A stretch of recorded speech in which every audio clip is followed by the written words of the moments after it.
I have Megan Moos with me today. Hi, Thanks for coming on. not a problem. You've done all kinds of stuff from the little bit that I know, so if you want to just get us started from the beginning. Okay. I was born and raised in San Antonio, Texas. Grew up, had kind of a hard start, but grew up on the AQHA circuit, high school rodeo, college rodeo.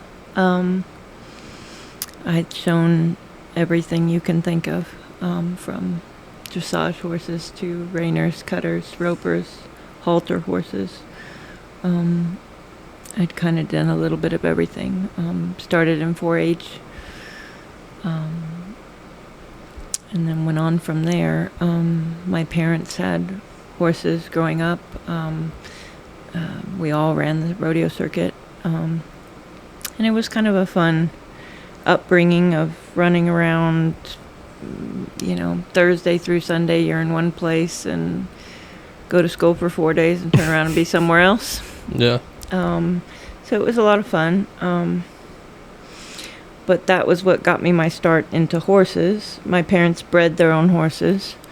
And so, I was introduced very early to the breeding process, but not what we know of it today, just your basic mares, one stallion, live cover, backyard breeding program. But we made some nice horses and competed on our own horses and sold our own horses. And then I went off to college and was studying breeding management and stallion management.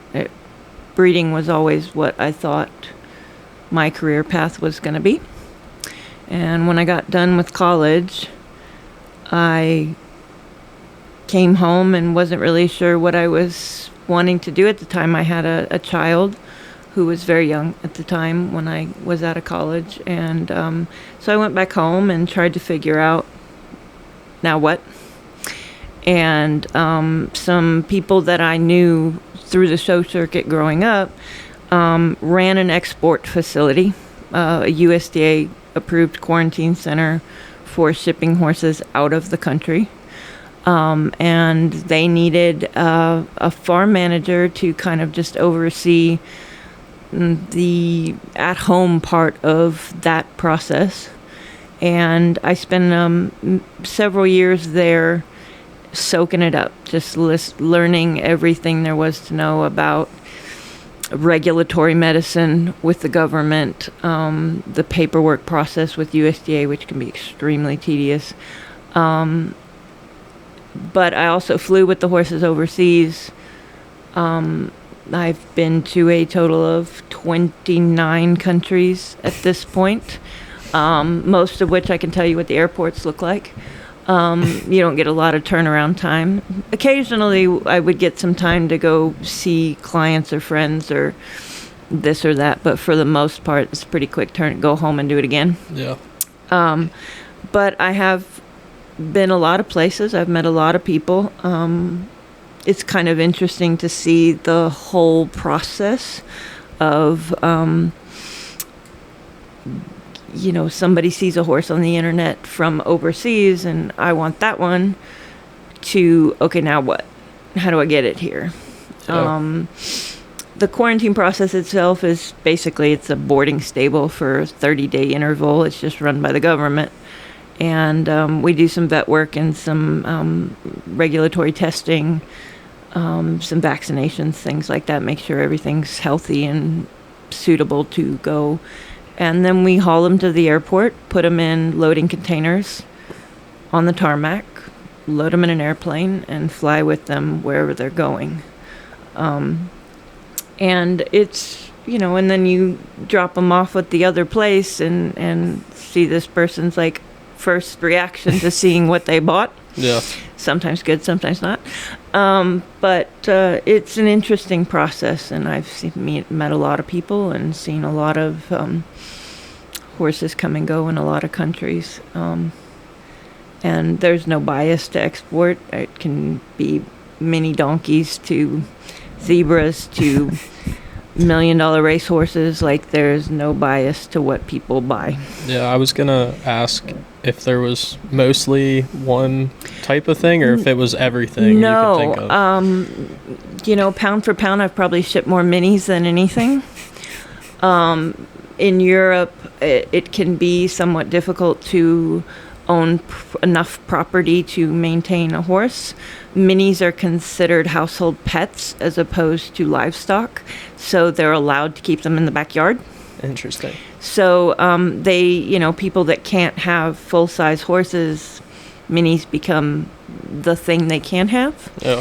And so many minis, Arabian show horses, a lot of bloodstock, brood mares pregnant that they're sending over there to add blood, reiners, cutters, quarter horses, show horses, dressage horses, Rockies, gated, drafts.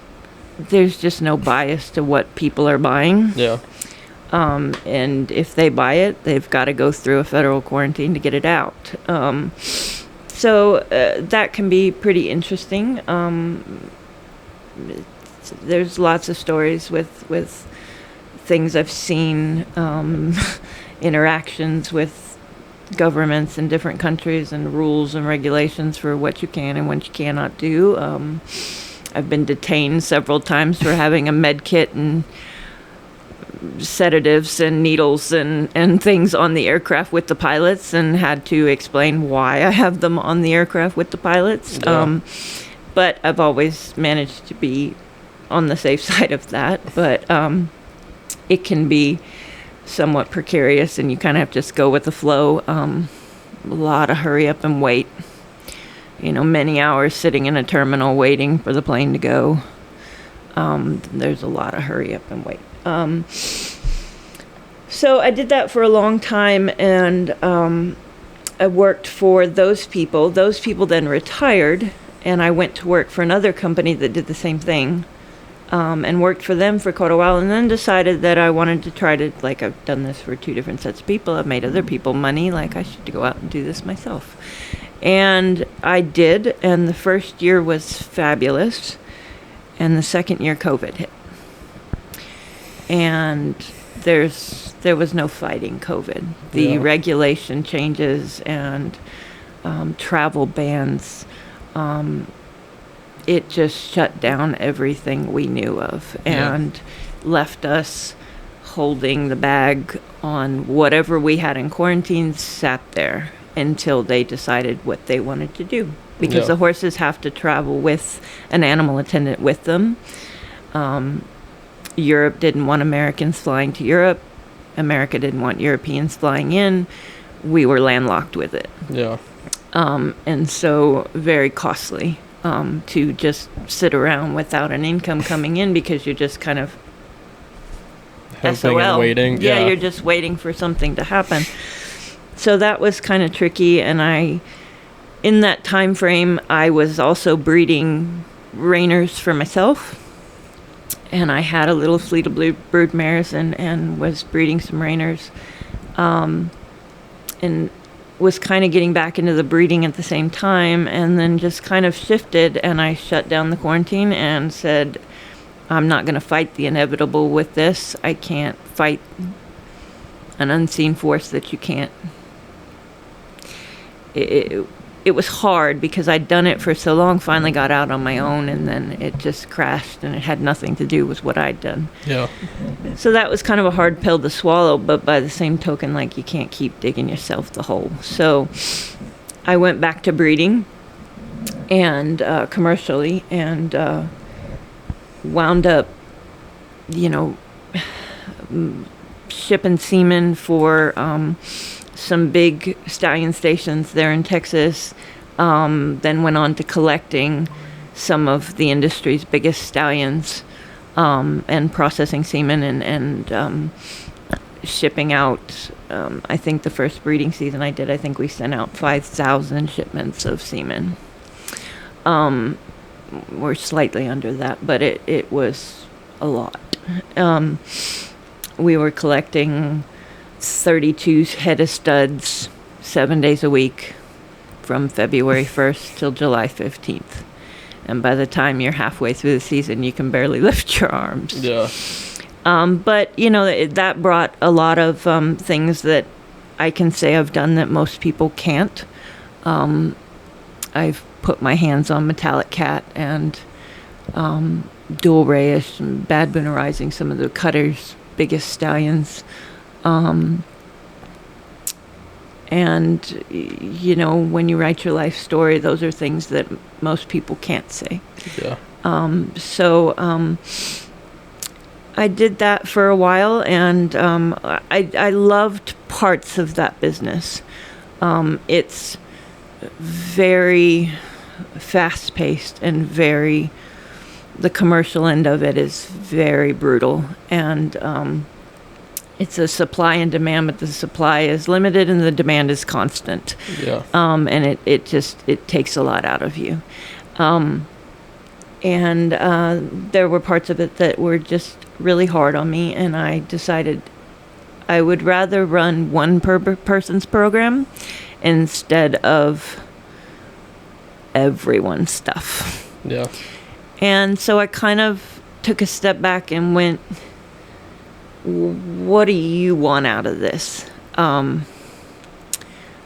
My daughter at this point is in college, and her school is completely online, so it didn't really matter where she was. And I just kind of started looking at other things that would seem more fulfilling to me at the time, and a little bit slower paced, where, you get a minute to breathe and enjoy life. Yeah. Instead of just becoming a money machine for other people. And I happened to stumble across an Indeed ad, I think, or LinkedIn, one of the other, of a place up here in Pennsylvania that was looking for a barn manager, and I thought, well, I'll just message her and see what that's about. And then I was in contact with Suzanne Myers, and she said, I think this is way less than what you're capable of doing. And I said, well, I'll be the judge of that. I'm capable of doing the job. It may seem simple for you, but it's the simplicity of it was what I was after at the time. Gotcha. And so my daughter and I moved my now 32-year-old horse, 2 dogs, a cat, and a snake, from Austin, Texas to East Central Pennsylvania. And we've been here a little over a year now. Love it. I survived the winter, so now I can do anything. But it's nice here. It's very relaxing and just my own pace, and just not have to worry about the commercialism of the horse industry, which it can be kind of hard sometimes. Yeah. So that's kind of where we're at now. Just ride a little bit and try to help them promote their breeding program, which is growing. And, that's where we're at now. But yeah, I've done a lot in my life, and have lots of memories of it. And I think at the end of the day, there's still things that, oh, that's new, let's go try that, or let's go see what that's about, or Yeah. and new places, new people. And it's funny how small, you think how big the horse industry is, but how small it truly is, and everyone knows everyone. And it's kind of been funny how, the 6 degrees of separation does it. For Suzanne and I, it ended up being more like 2 degrees of separation. We didn't know each other, but we knew a lot of the same people. Yeah. And so now, we're breeding to those studs that I'd spent so much time with, and now, back to making babies at a very smaller pace, which is nice, and more quality over quantity. And so that's been rewarding to just take a deep breath and enjoy life for a minute. Yeah. It can get really fast paced, and sometimes you just need to slow it down. Yeah. So. But yeah, it's been cool to slowly get to know you a little bit, and just like the amount of people in the industry that and it's scary. Like, well, yeah, but also like to us, well, a lot of us here, and I'm thinking like me and TJ in particular, it's like, how do you know that, like, that person? Like, to us it's crazy because we're so like small and kind of just, we're in Pennsylvania, we're away from a lot of it, and we look west and we're at Texas or whatever about like all these big names, and you seem to know like everybody. Yeah. Yeah. That's kind of been, it's been funny. TJ asked me one day, we were shoeing horses, and asked me a question and said, I think he wanted barrel covers or something, like custom covers to go over his barrels. And he's like, you know where I can get this? And I said, I don't know, let me make a phone call. And I picked up the phone and made a phone call, and he just kind of looked at me funny, and I said, okay, I got the link, I'll send it to you. And he's like, who are you on the phone with? And I was like, Brittany Posey. And he just, deer in the headlight, like, what? Jenna's gonna have a heart attack. Yeah. I'm like, well, you wanted to know. If you want to know the answer, go to the source. But yes, I do know a lot of people, and I've sent semen to a lot of people, and known other people's breeding programs, and watched other people's breeding programs, and what works, what doesn't work. The breeding has been where my heart's lied my entire life. What combinations work, what doesn't, what historically wins versus what makes people good horses, which doesn't necessarily come in the same package. It's been a journey to kind of grow that to where you have this Rolodex of knowledge of every stallion, every stat, every who they were, whose mother they, what horses they produced, who they came from, who rode them. And I have made a career of knowing all those stats, and if I sat down and tried to write it all down, I probably couldn't, but you asked me a random question off the top of my head and I can throw the answer at you. It just, years of reading a quarter horse journal and the stallion journal that comes out that with our manuscript of all the major studs, and just knowing all the combinations of what worked, what didn't work, what's making money, what's selling, what's hot right now. In the breeding business, you have to be able to go with the times. What's hot today may not be hot tomorrow.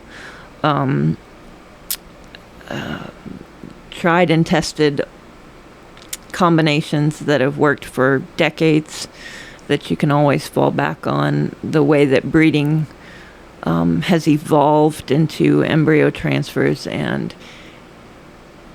ICSI, which is essentially in vitro for horses.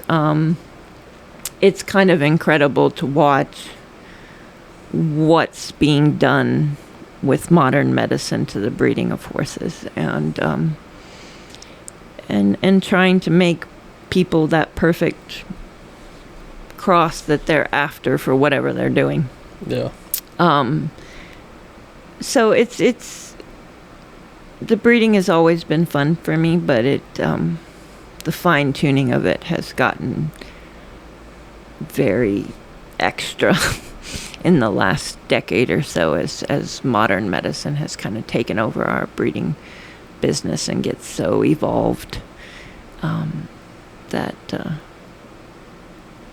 I feel like in some ways we're making more horses, but we're making more boutique, this is what I want in this package kind of horse. Yeah. So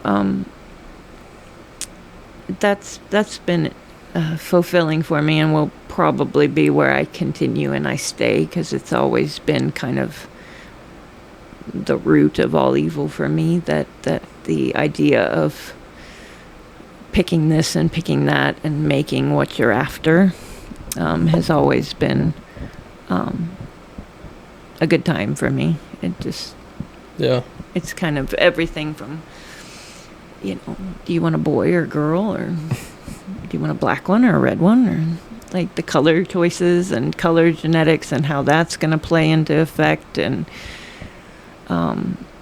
nowadays we can sex embryos at a certain term in the pregnancy, and so, you know, I can pretty well see this is going to be boy, this is going to be girl, prior to it happening. And then when they're born, it's like, told ya.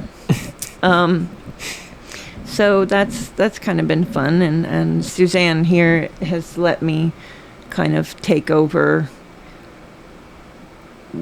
what I think would cross well to her mares, and so we're making some choices moving forward that are going to be exciting, and hopefully that all works out well, and we can get some mares in foal and have some nice prospects for them to ride and train moving forward.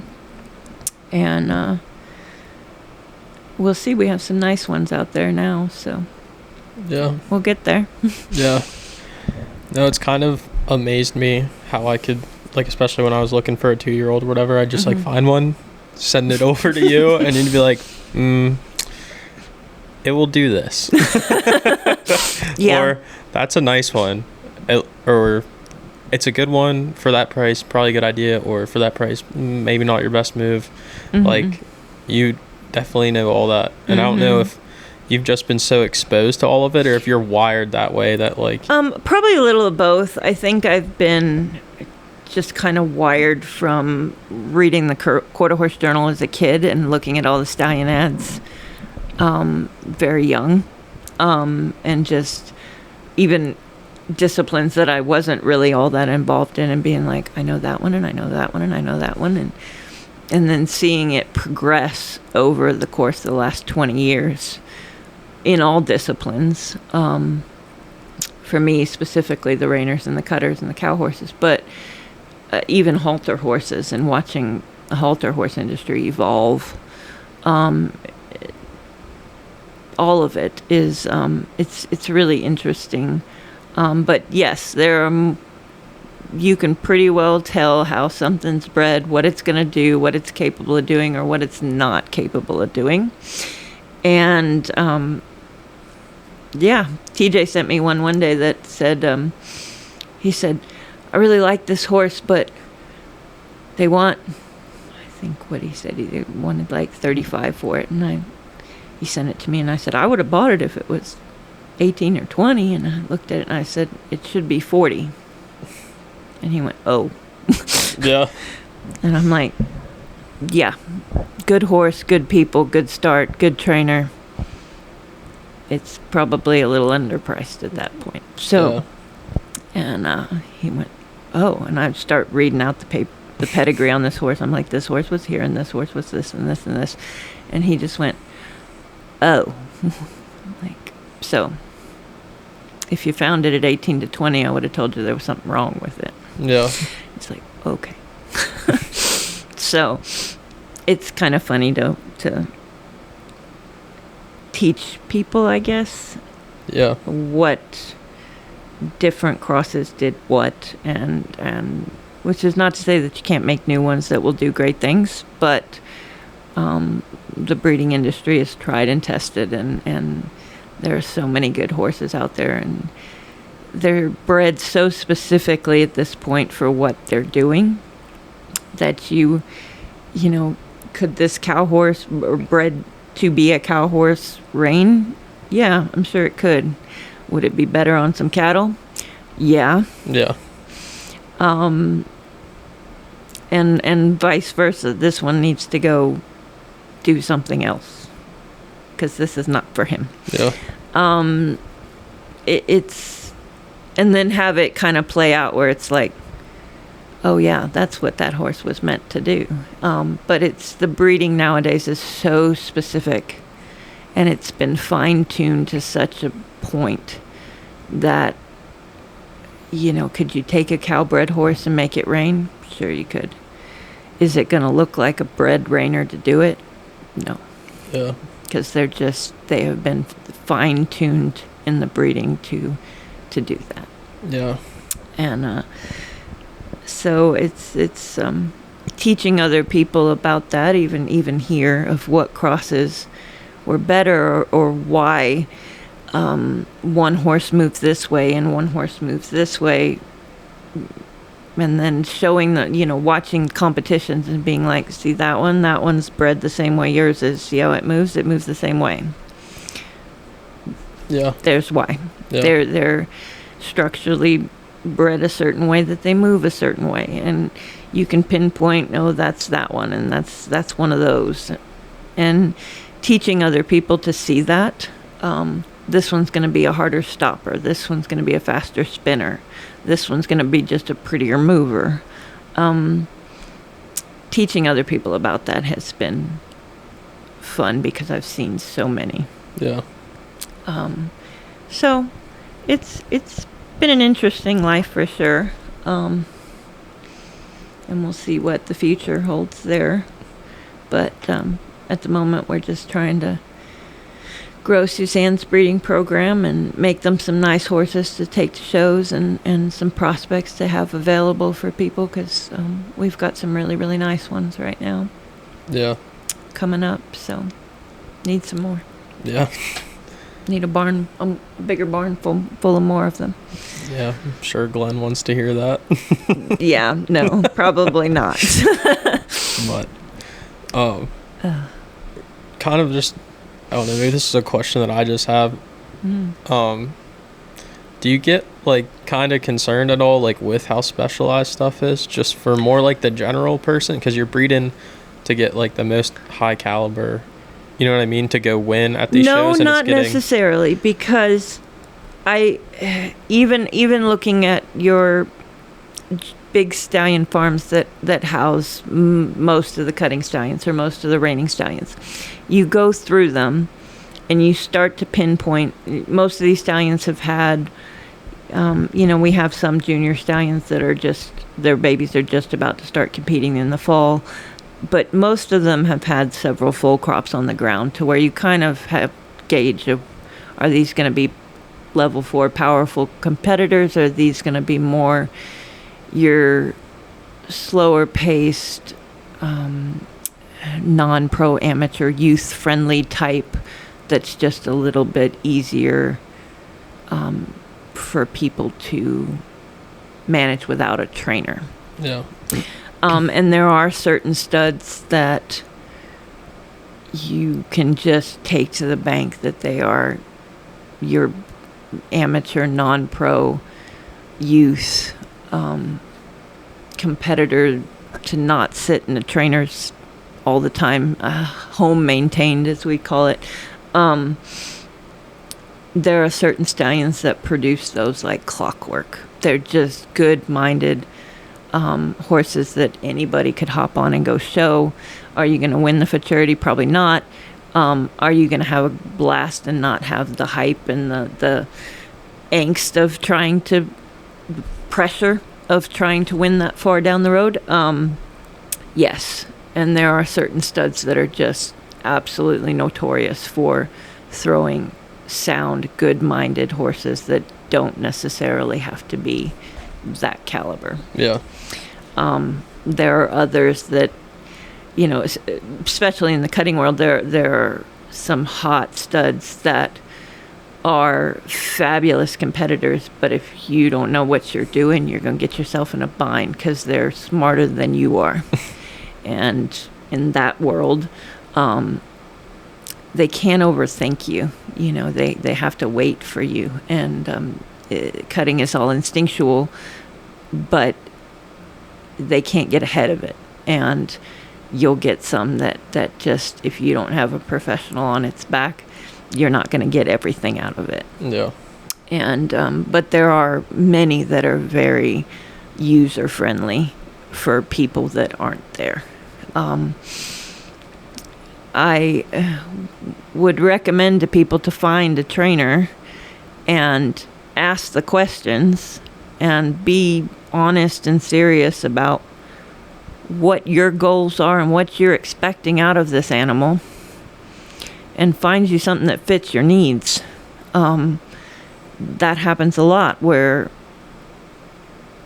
what are you expecting from this horse? You think you're going to take this backyard bred thing and go do something crazy with it without any training? No, it's not going to happen that way. Do you really need to be there?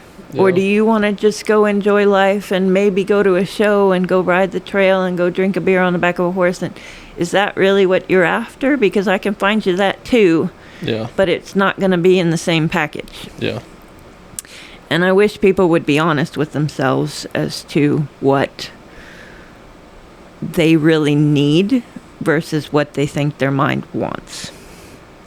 And a lot of times they're not. And ambition is great, but you have to be honest about it. And horses are extremely expensive. Training is expensive.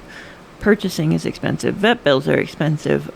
It's a commitment. And I think you have to be real honest with yourself as to what your goals for this are and get something that fits your goals. Yeah.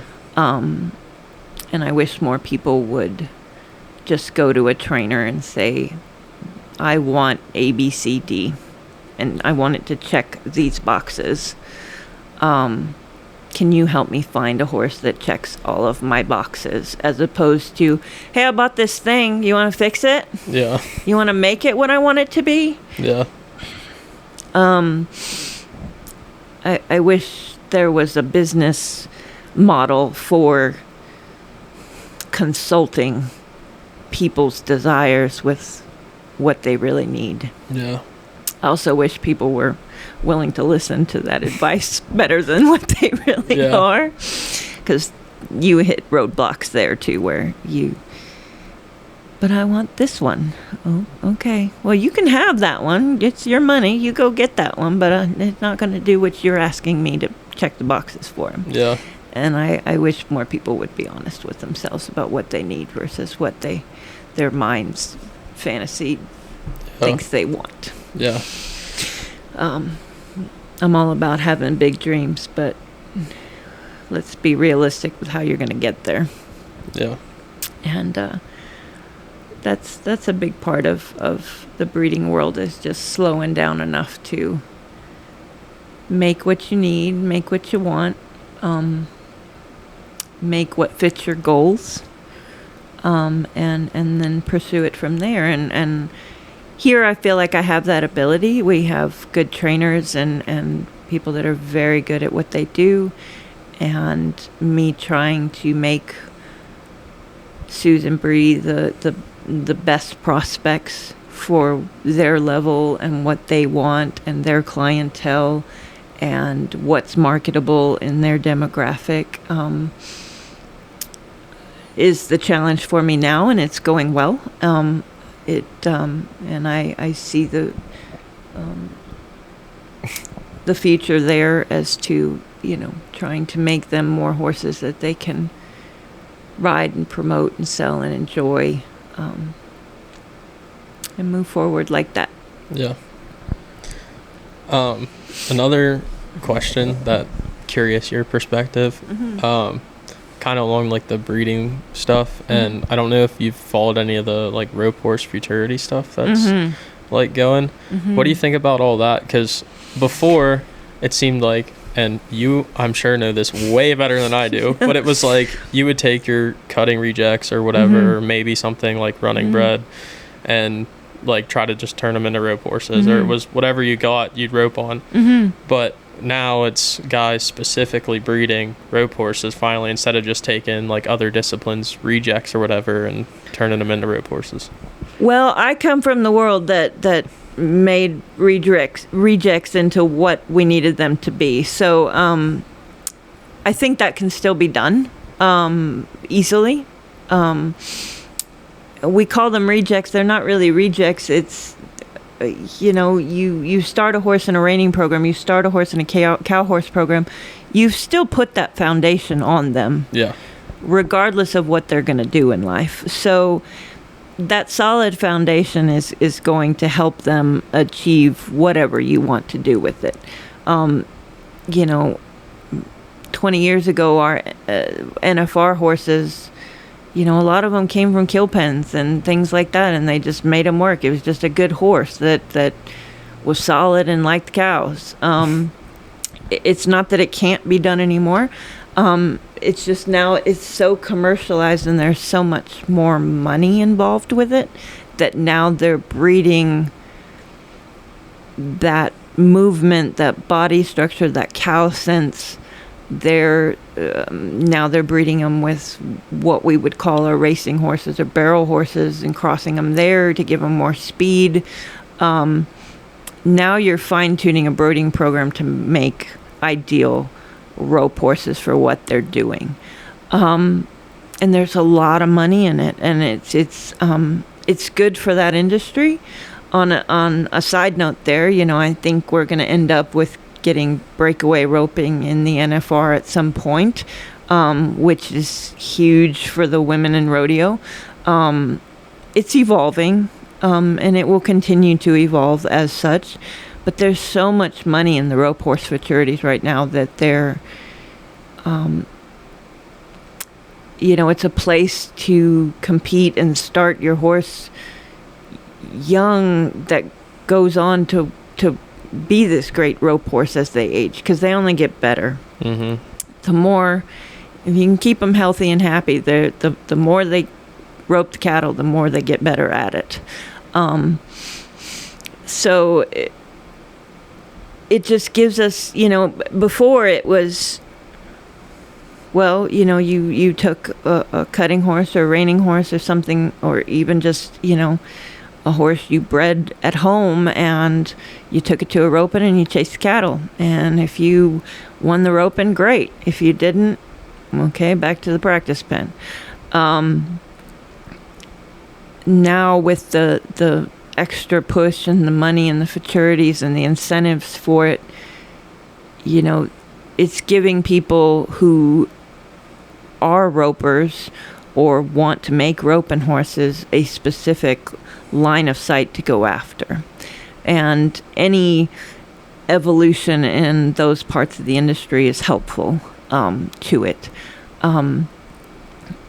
I like the idea of the rope horse futurities. I think you see, a good percentage of some of the horses that come out of the snaffle bit futurity and the cow horse futurity that don't necessarily make finals or do great things.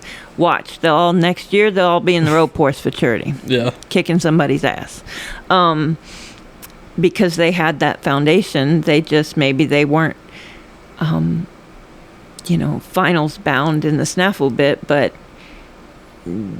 they're going to go on and be great rope horses, and there's a lot of push in that industry, and it's a good thing, because it seemed like for years, all of my growing up, what people roped on was the stuff that they couldn't get to do anything else. It was like, well, go tie out that cattle and it'll learn. Yeah. And now even that has evolved and fine-tuned to the point of they are breeding exactly what they want for what they're doing. Yeah. And that's great. It opens up the stud market to specific stallions that, I don't think we ever really had rope horse studs at that level. You had cutters, you had reiners, you had cow horses, and you bred to them in the hopes of making something you could rope on. But now you have rope horse studs that are, $250,000 in earnings, and who are bred and raised and fine-tuned to be machines, and then they're they're doing these rope horse futurities with all the progeny and promoting it, and now you have, a completely new section of electric cars that wasn't a part of the market to begin with. It now they're there. Yeah. But that's good. Any growth to the industry is good. So there's a lot of money in it, and roping cattle will always be a true talent for a horse. It's not easy. There's it's a partnered activity. If your horse can chase the cattle, but if you can't rope it, we're not going anywhere. And vice versa. If your horse won't chase the cattle, doesn't matter how good you can rope the dummy. Yeah. So it's I like where that's going. I like the growth in NFR that it's I think we may see breakaway hit there, which should have happened a long time ago. So it's evolving, but that's a good thing. I don't see any negatives to the rope horse futurity. It just adds more money and more incentive to a demographic of horses in our industry that really didn't have a voice before. Yeah. So it's a good thing. It also gives the rejects per se a place that they're not going to be rejected. Like, they're probably going to do real well there. Yeah. But I'd heard that term all growing up. It's like, well, we're going to go to the San Antonio Stock Show and Rodeo Gelding Sale, and we're going to pick up all the rejects.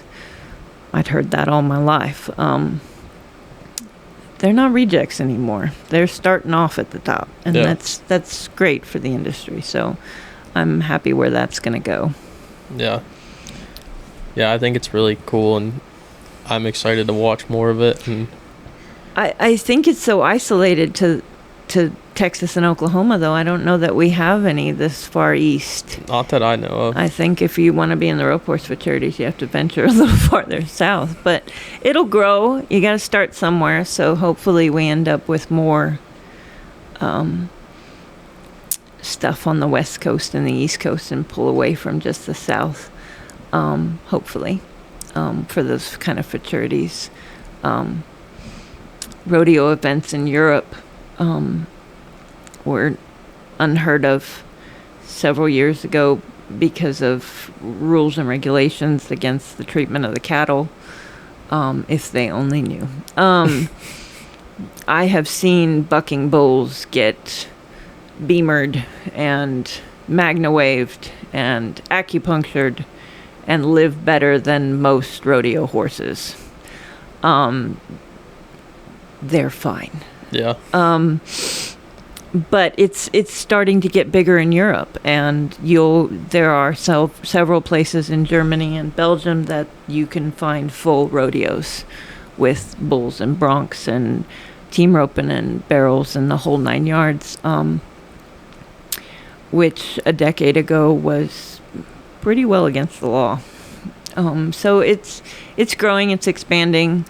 It was always big in South America, but it is moving around. So growth is good. The industry's got to go somewhere, so you might as well pick a direction that nobody else is trying and try that. Yeah. So I always sit around trying to think of that thing everybody needs that I could invent or figure out how to make, and I've had a couple of really good ideas, but it's the whole try to come up with the products. Like, the idea in your head is great, but then you have to tangibly make it in front of you. That I'm like, okay, I have the idea. How do we make it? Yeah. Somebody do this part for me. So, but you always want to find that niche in the industry that nobody's thought of yet, and go that way. Yeah. So I'm happy for the ropers, because that was 20 years ago. That was unheard of for rope horses to make that kind of money unless you were on the PRCA circuit and headed to NFR. You weren't going to ever touch that money. And now, to be honest with you, I think they won more money at the rope horse facility than they paid out at NFR. So, it's definitely growing. Yeah. So, what else? Yeah, you gotta have some good stories. I've heard a couple on occasion, but ones that I can actually tell. I have lots of stories, but some of them I'll have to take to my grave. People will come after me for them. Yeah, I'm trying to think of weird stories. I do have weird stories from the export world. Travels abroad. I was detained in Madrid for having my med kit with me in the cockpit of the plane, and got off, and they immediately, take your bags and run them through a metal detector. And of course my med kit went off 3 ways from Sunday, and they're like, "Why do you have this?" And I learned very quickly that my Spanish and inner Spain, what is actually Castilian, not Spanish, how different they actually were, and how little Spanish I actually knew. And trying to explain to them why I had this, and somehow got separated from my pilots who knew what I was doing. And about 6 hours later, finally got the pilot to come back and explain to them what I was doing and why I had this med kit on the aircraft. Because at that point we were flying home and the horses weren't on the plane. So it wasn't like, oh, well, I have it for the horses. Yeah. Well, where's the horses? The horses were already gone by that point. So it was like, you have sedatives 16 inches away from the pilots. And I said, well, I hate to tell you this, guys, but the last thing I'm going to do is, inject sedatives in the guy flying the bus, okay? Yeah. like, I would like to get home. He's driving me home, guys. I'm not really going to take him out in this, but all right. But those are good ones. And let's see. I landed a plane in, where was I? Jordan. The horses were bound for Iraq, but you can't land air. This would have been during Iraqi freedom, and you could not land aircraft in Iraq at the time. So we landed the horses in Jordan, and they were trucked across the border from there. And we landed in the middle of the night, and this is Middle Eastern desert. There's nothing. So all you see is pitch black and the lights from the tarmac. And there's like a building on fire right past the end of the tarmac. And we're sitting there with headphones on in the cockpit going, what's that? Long enough for them to come on the radio and say, you have the pilots are British. You have an American passenger on your plane, listed on the gen deck. Do not let them off the aircraft. And they both turn around and look at me, and I'm like, okay. And somehow or other, whatever was going on there at the time, and I don't know that I ever found out what was going on because it was almost a week before I got home. But I basically got shanghaied on the plane and just had to keep going with the aircraft to the next location. And I'm assigned to this plane, but it's not like a ticket for a certain pathway of a plane. I'm assigned to this plane. I go where this plane goes. If I step off the plane, now I have a problem. But as long as I'm on the plane, I'm still listed part of the plane. I'm part of the crew on the plane. So I went from Texas to Europe to Jordan to Kuwait, China,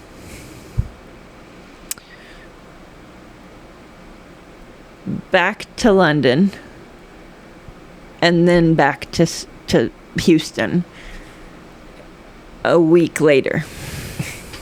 So what should have taken me 48 hours to fly and fly back, I was on this aircraft and could not leave the aircraft for the duration of that time. And there's not much you can do about it, because you land in these countries, you're not really there till you get off the plane, until they check you into the country. So as long as I'm still in the plane, I'm okay. Yeah. But yeah, that was a little unnerving. They come on, it's like, you have an American passenger, don't let her off the plane. I'm like, what did I do? And they're like, nothing, but it's not safe for you to get off the plane. I'm like, can I pretend to be British? Yeah. Like, I'll give it a shot. That make it okay? Yeah. But I did make it home, but it was about a week later. I finally managed to get all the way back around, and I flew some to South America one time, and we were on the ground in, I think, like Argentina, and we were supposed to be on the ground for like an hour. And then the horses were not removed from the aircraft. But I was on the plane. We were down for about an hour, and then we were supposed to get back up and go into Brazil. And so I, sitting in my chair, go down, check the horses. The horses are fine.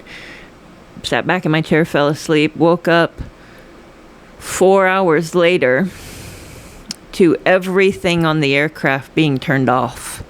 There's not a person on the aircraft anymore. The pilots aren't there. The entire engine is now off. All the lights are off.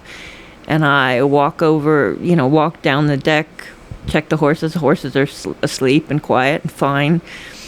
Walk to the door. The door is shut to the aircraft, but the stairs are still on the other side of it. There's a window. I can see the stairs.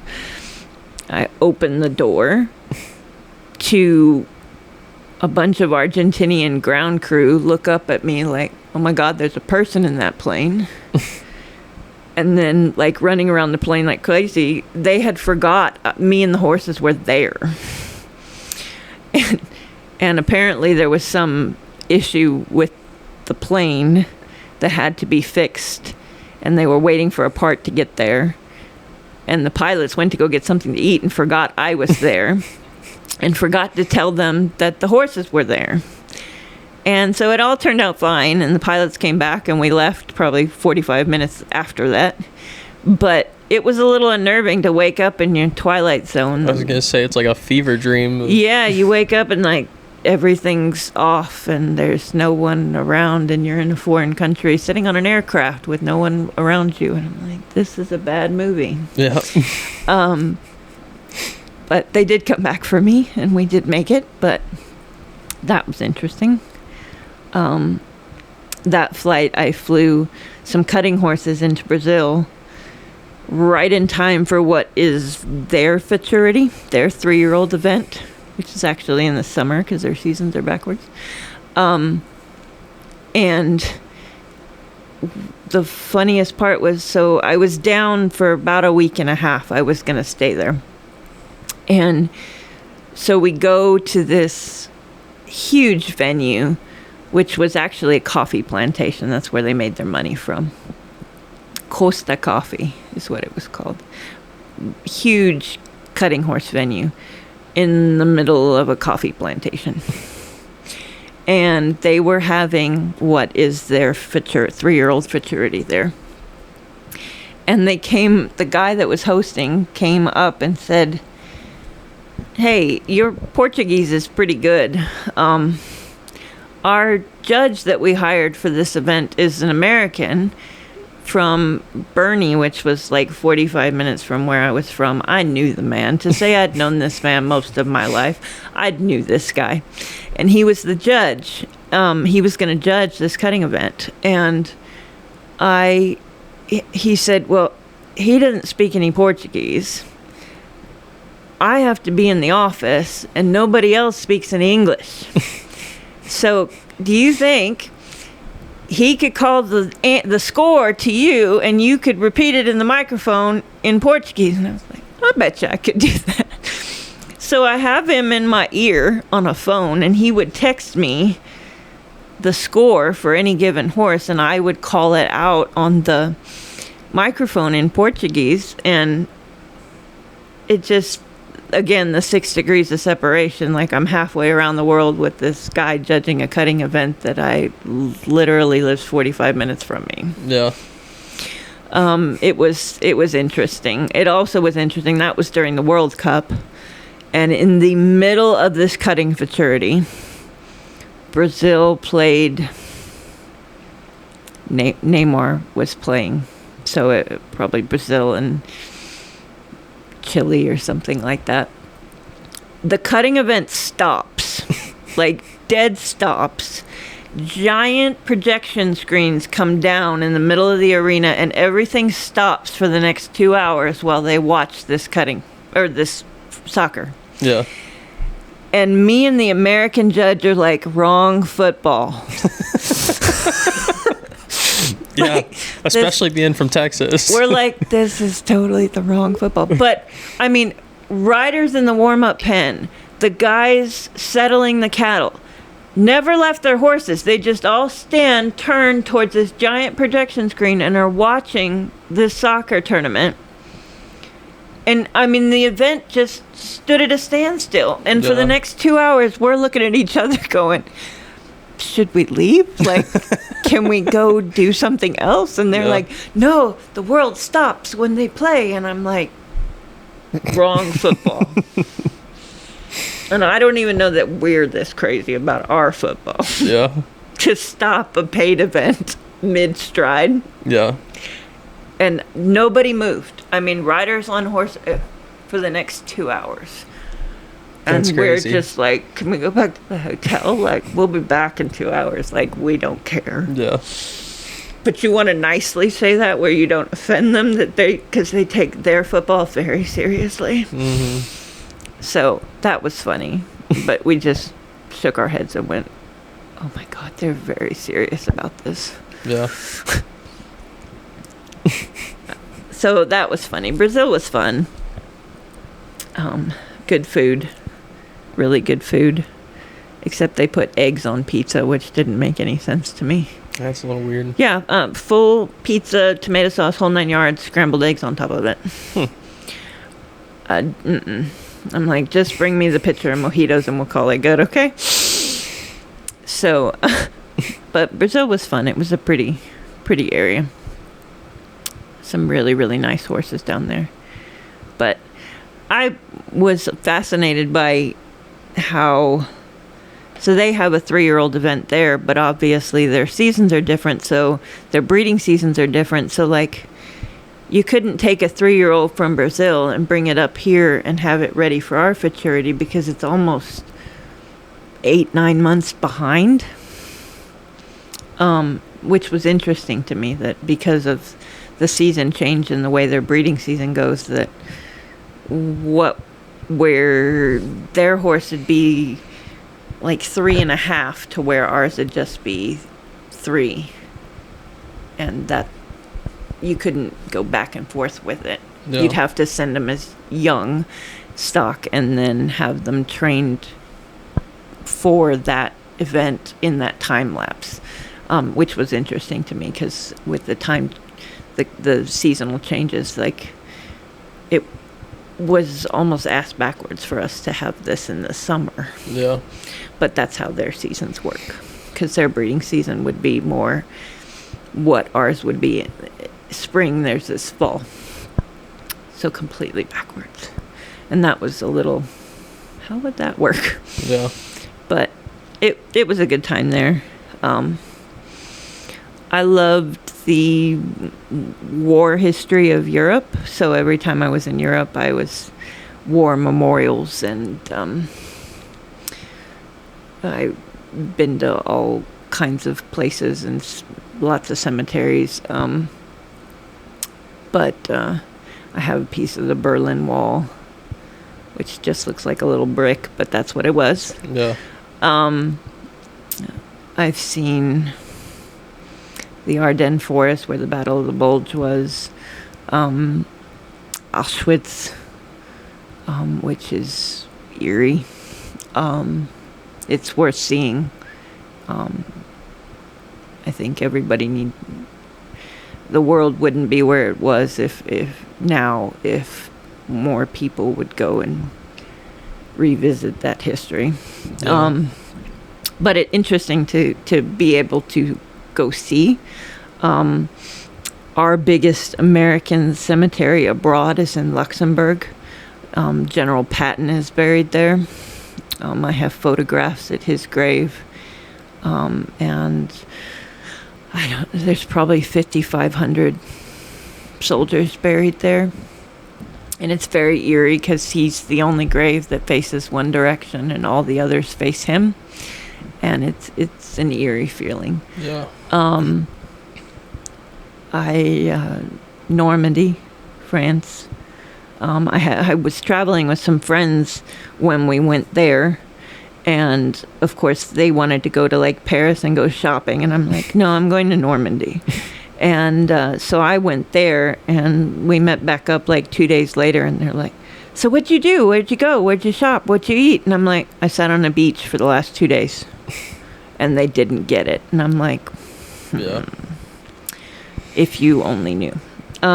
But those kind of things and that part of the history of Europe always interested me. So every time I was anywhere, it wasn't about the food or the shopping. It was the historical value of places I was at. Yeah. That was always fun in Europe because there's a lot there.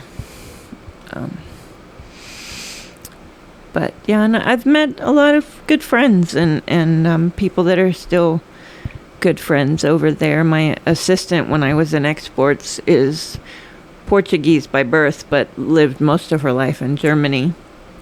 And she came over and worked for me up until COVID hit, and then, like everyone else, her visa was revoked and she had to go back.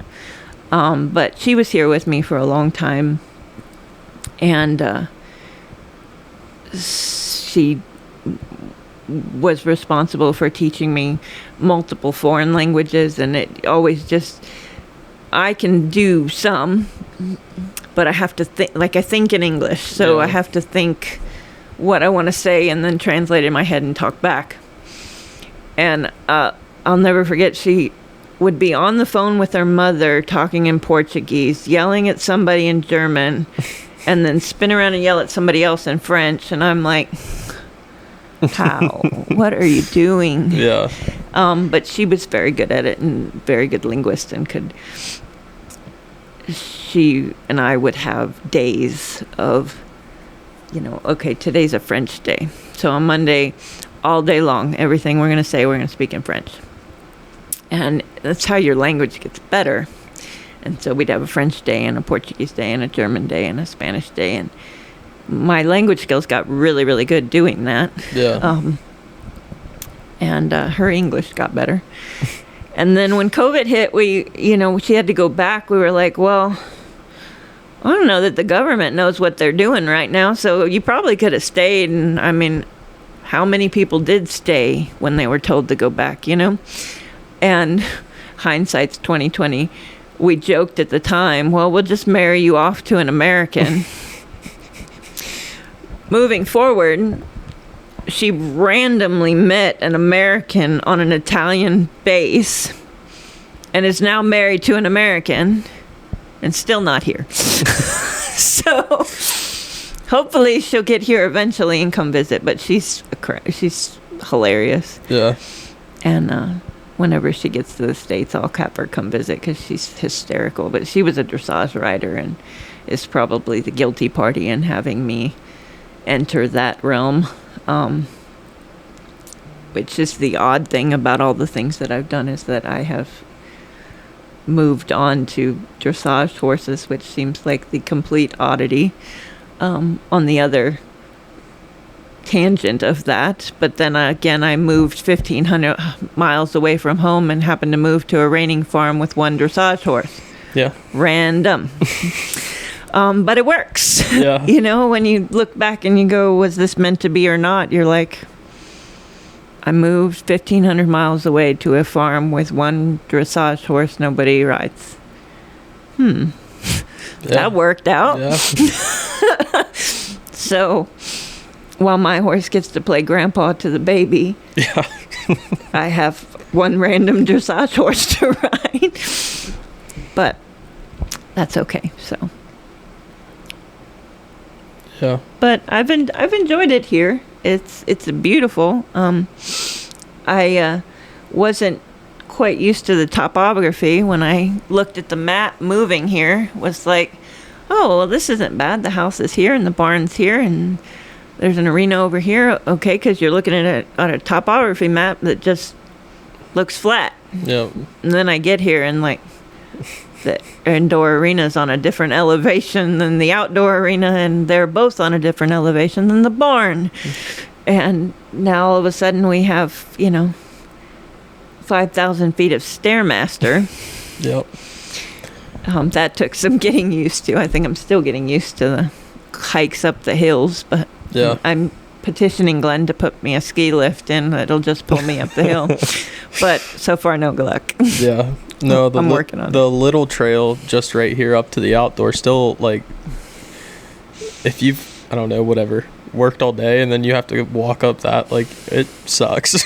And now you know why I have the Kubota at my house all the time. I'm Yeah. like, no, if I have to walk Yeah.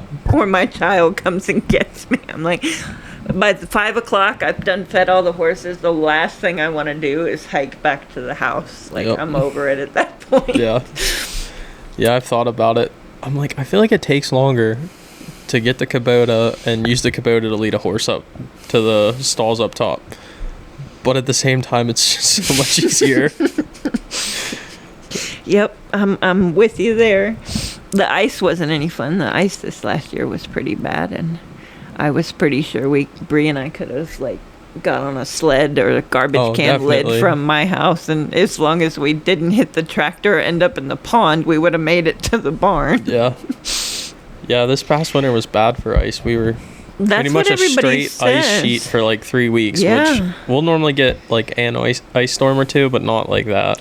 It was just solid ice. Like, I was telling one of the clients that, there were a couple of days that, like, the cold, I was actually pretty good about the cold. I thought it was going to be worse for me.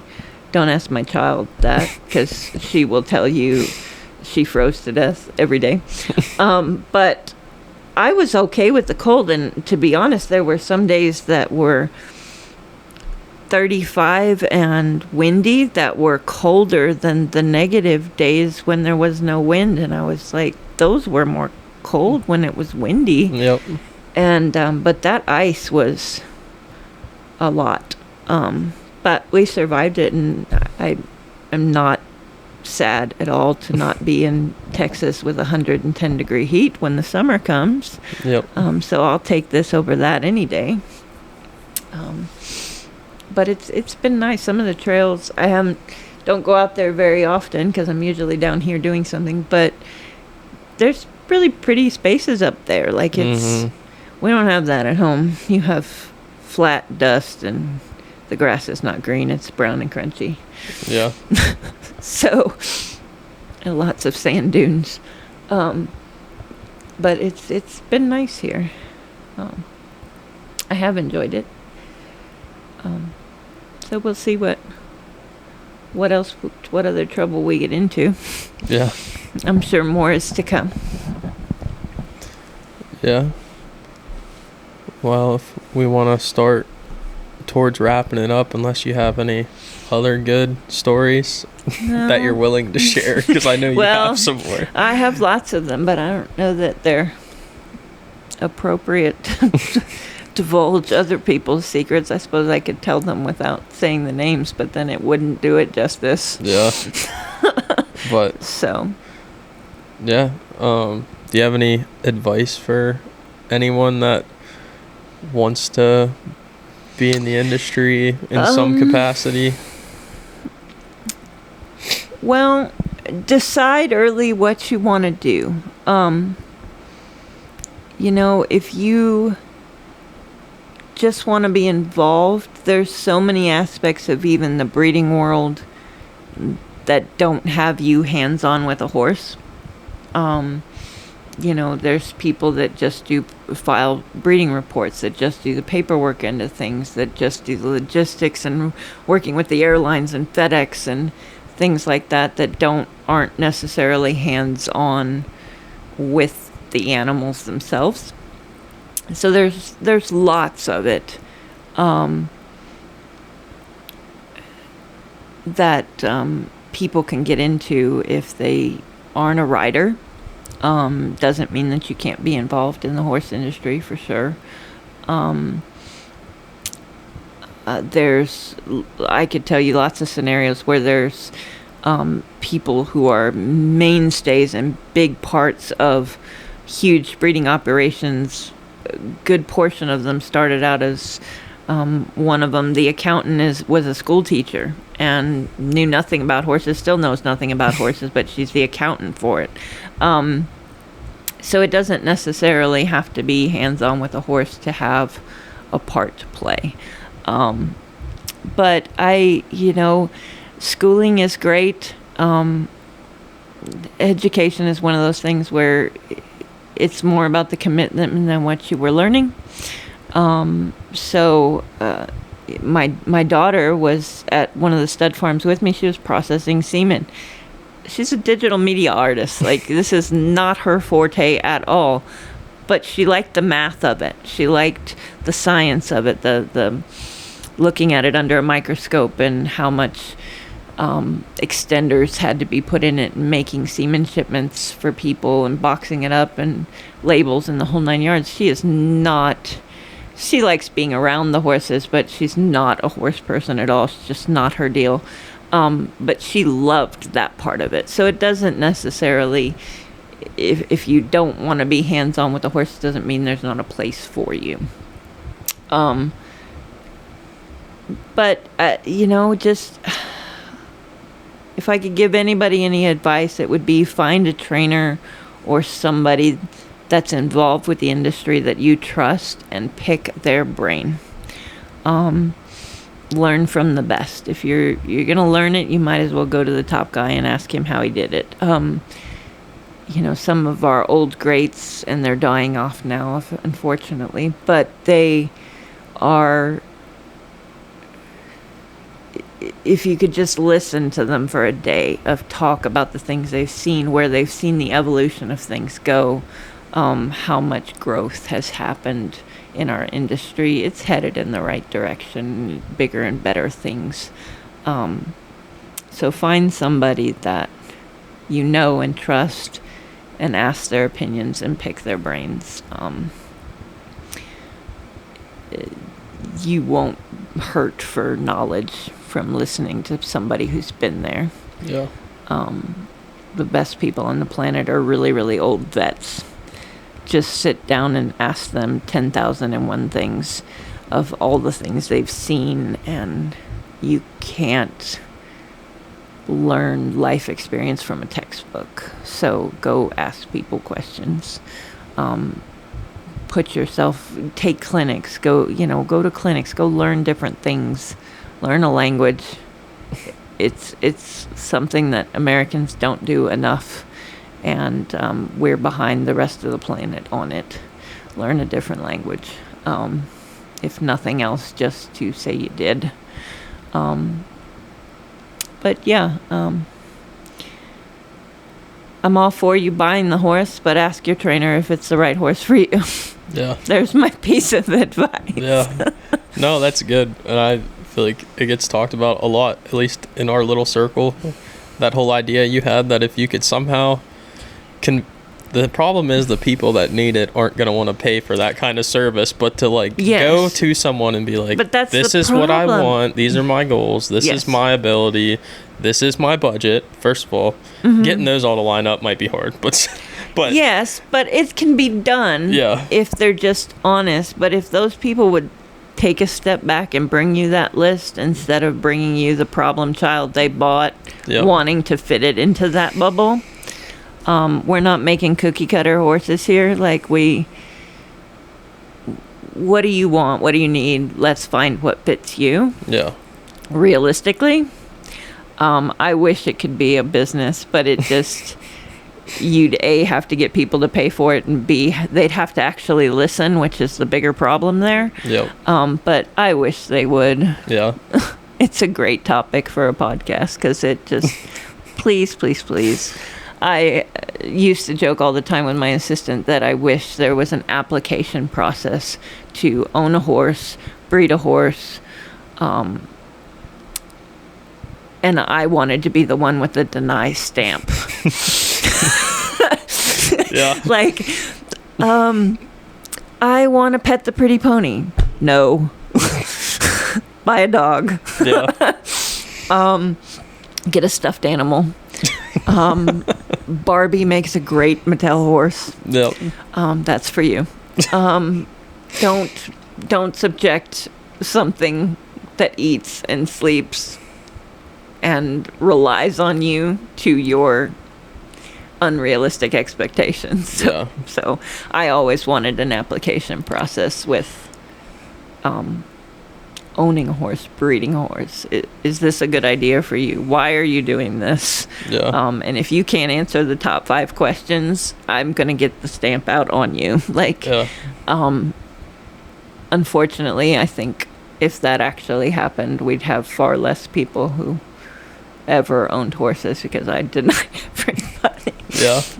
So, but maybe one day we can make that a business. I'll keep trying to fine tune that, but I wish people would, like, just find somebody reputable that you trust and ask them to help you find what meets your goals, and be realistic with what your goals are and your expectations and your budget, and know what you're getting into. It's horses are a hobby. We make them a business. They're not necessarily a true investment, in the sense of the word. Yeah. They're expense from day one, and that's it. You take that on because you love it, and that's what you want to do, and that's what you want your hobby to be, and that's okay. I've done it my entire life, but you have to be realistic with what you expect from it. Yeah. So there's my 2 cents worth on that one. Yeah. So, Well, that was good. yeah, not Yeah. too bad. No, that was good. You don't have anything else? No, I'm good. Wrap it up with that. Yeah, But sounds good. Thanks for sitting down with me. I appreciate it. You're very welcome.